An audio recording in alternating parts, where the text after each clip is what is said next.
20th of his career, and Eddie, great starts this weekend, and now I guess the main mission is to win the U.S. Nationals, which you still need to check off your bucket list. Yeah, that's definitely one that I'd like to put a check next to, but you know, we definitely learned some stuff today, and that was the key to moving on to Monday here, you know, onto race day. You know, it's not often that you get 5 qualifying runs, but when you do, you need to take advantage of it. Friday, when I got my first lap, came off the trailer, ran quite well, went back Saturday, and changed a bunch of stuff on the bike, chassis-wise, clutch-wise, tire, everything, just to sort of see what it would do and see what the bike would do with fresh rubber on it and a different setup. And we struggled a little bit on Saturday, didn't really get the results we were looking for or expected, to be honest, and went back to our basic setup for Sunday morning here, and man, off the truck, thing was a rocket ship. Flew down the track, ran really well, and then we tried one other thing there in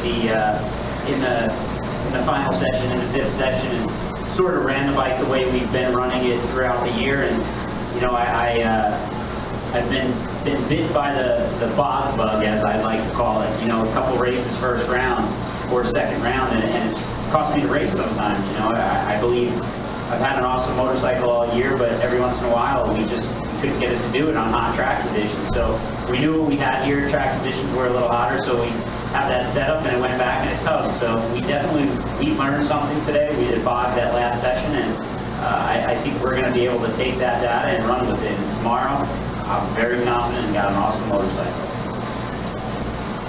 Questions? What's the key for tomorrow? I said a little round. Is there any?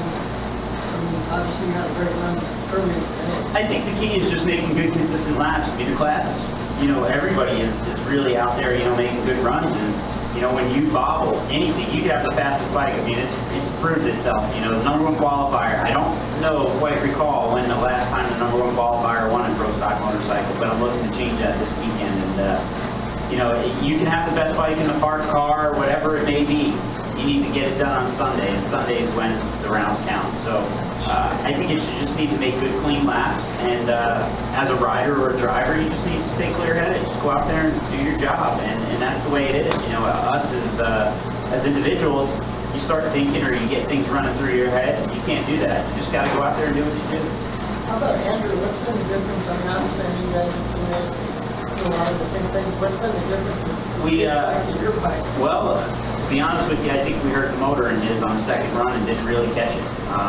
Second run here? Yeah, the second run of the weekend. So basically yesterday, we ran through yesterday and this morning with a hurt engine, and we just swapped it for that round, and you know, had to throw a basic tune-up in it. Didn't really have anything to work off of for data, so we're very happy with where it is now, and it showed us some promise. So I would expect to see that bike moving around a little bit tomorrow. Stan? You got the bike ready. Of the previous 3 days of weather, today, Saturday, Friday, which one would you like to see duplicated tomorrow? Well, today's weather, it's a little bit drier out there today. You know, although you may not notice it, the water grains were a little different. Vapor pressure was up today. I mean, the weather's a tricky thing, but the key thing was this morning, just had the right setup in for that. To be honest with you, I want it to be 70, sunny, and beautiful blue skies, but I don't think we're going to get that. So I'm going to take whatever's going to be dry, and you know, you got to tune to it. And what kind of advice will your boss give you? Yeah, I brought my little girl up here. She's just excited to be out here and having fun. You know, I have her in the pit area working on a motorcycle with me, and she's being a little shy right now, but she's definitely excited to be here. It seems more like you've had her working on Andrew for you.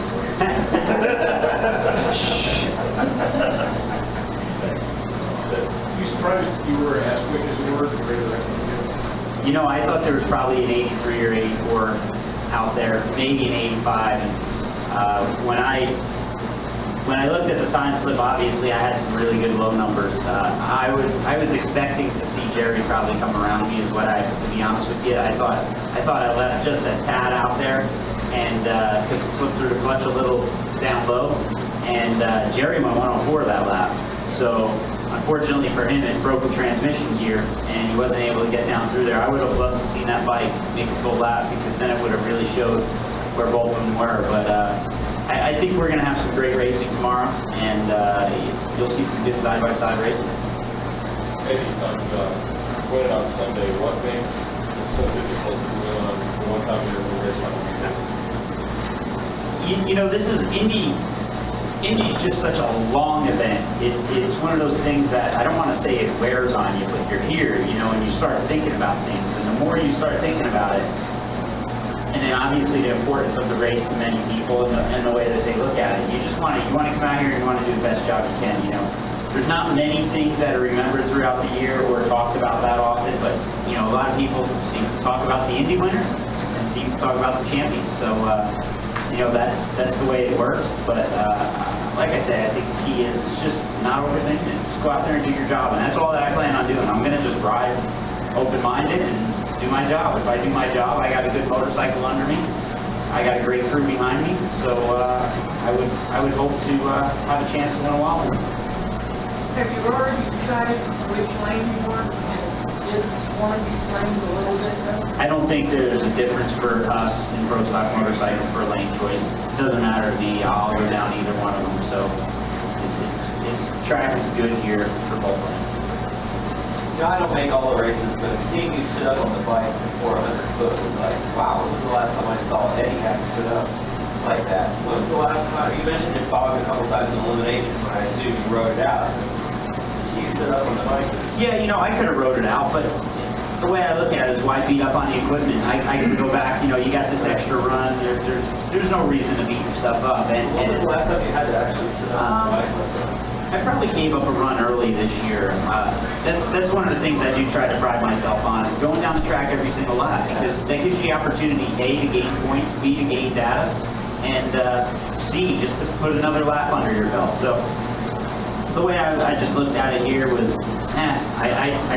right as soon as I popped the clutch and motor started to tug, my hand was going out, because I was like, there's no reason to even keep it up. You know, it's one of those things. We're going to do daily maintenance tonight, so we're going to tear the motor apart, look at it, go through, inspect some parts, and make sure everything's good for tomorrow. So I figured there's no reason risking it, not with an extra lap. Did you go through your mind, though, that in any other race that would be you on? That actually is probably right after I pulled in my clutch. I said to myself, I'm glad we just learned this now. So that is the truth. That's exactly the way that I looked at it. Was, you know, this was the opportunity that I needed, because there's been too many races this year, and I know of 3 that right off the top of my head that I either bogged first or second round, and I gave the round win away. And for me, you know, sitting in this position right where I am, however many points I'm behind, you know, first place, those are potential 20 points that I could have had. And, you know, that's the way you have to look at it. Most people say, well, you can't, you know, because you don't know if you were going to win the round or not. But I look at it as every time I stage, I'm winning that round. And, you know, so that definitely went through my head. That was, I'm glad it did it now. And that's what I told my crew chief, Matt Hines. I said, well, I'm glad that's out of the way. Now we can go back and we know what we got to put in it to make it not do that. Anything else? Thanks, Andy. Thank you. So, young lady, who's your favorite driver? Who's your favorite?